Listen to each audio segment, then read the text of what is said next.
a personal relationship with people, socially, you must do socially. Now there's this mantra I used to say, see, wherever 2 or 3 people are gathered, there's money in their pockets or in their bank accounts. Well, that's it, right? If you catch me, clap for you. Clap now. You know enter. Alright, you know enter. Don't worry. Actually, let it enter. Please let it enter. One thing is sure.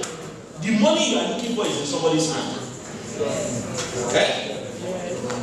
What I say? The money you are looking for is in somebody's pocket. It's in somebody's bank account. The question is, how do you get that money?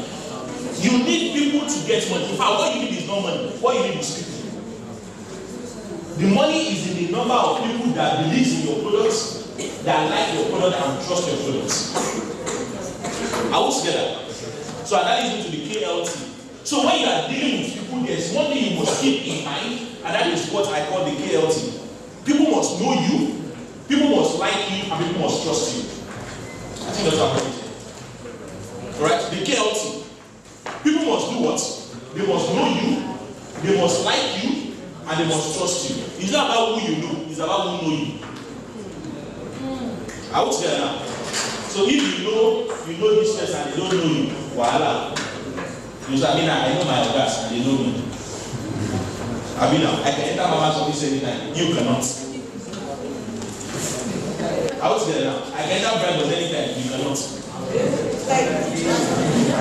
You can enter the bar, but you can enter the bar. I would say that now.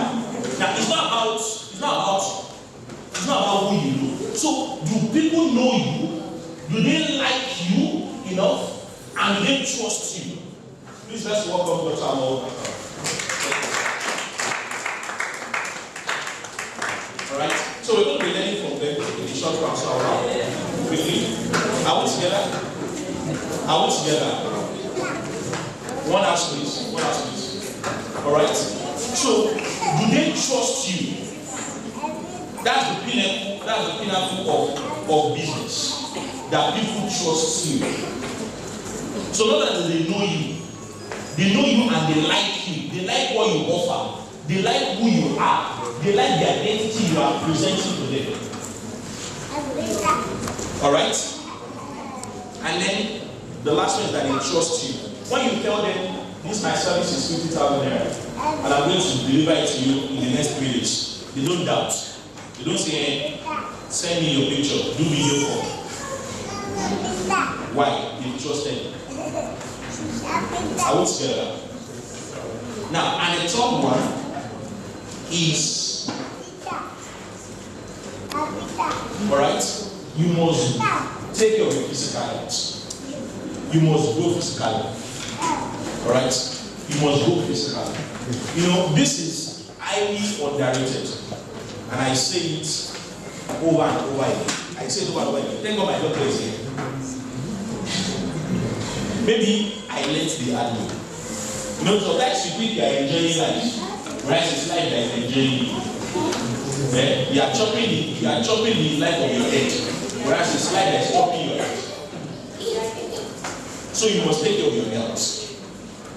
Alright? One thing I always advocate is that have a doctor as a friend. Have a doctor as a friend. Have a regular checkup about it. It will be a waste, it will be a disaster. In this generation of everything rush, for you to gather money and live on everything, and you're not able to enjoy it. Are we together? Yes. Take care of your health.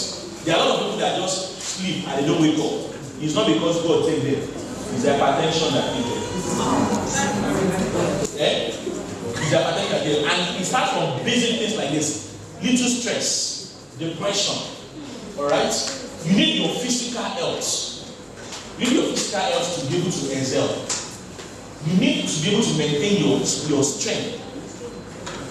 You know, there's this thing I used to say before, and I know they would have heard it. Motivational class would have told you, me too, I used to say it before. They say if you sleep 8 hours in 24 hours, and you sleep like that for 30 years, you have sleep for 10 years. Okay, I think going on. You know, and they used to use that to tell us that if you are sleeping 6 to 8 hours in a day, you are wasting your life. my dear. There's nothing that kills like that. Thank God, doctor is here. If you don't have good rest, you will die young.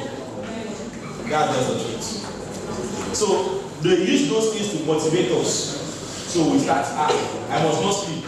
So that will be okay soon. Who tell you to be sleep? All right.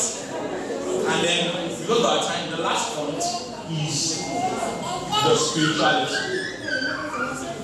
The spirituality. Don't joke with the spirituality.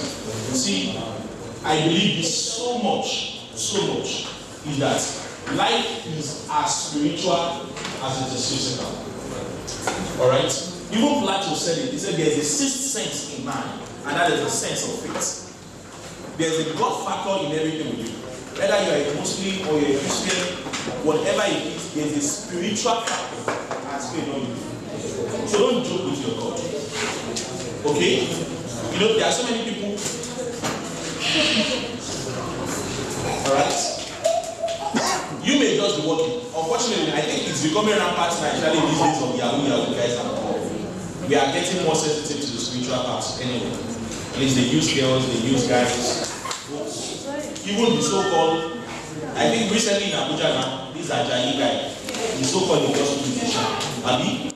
Now, so you don't just live life as though you are in charge of your life. You came from somewhere. Are we together? You came from somewhere and you are going back to somewhere. Living this life itself, there's someone that sees you. You only know, you might know when you sleep. You don't know when you wake up.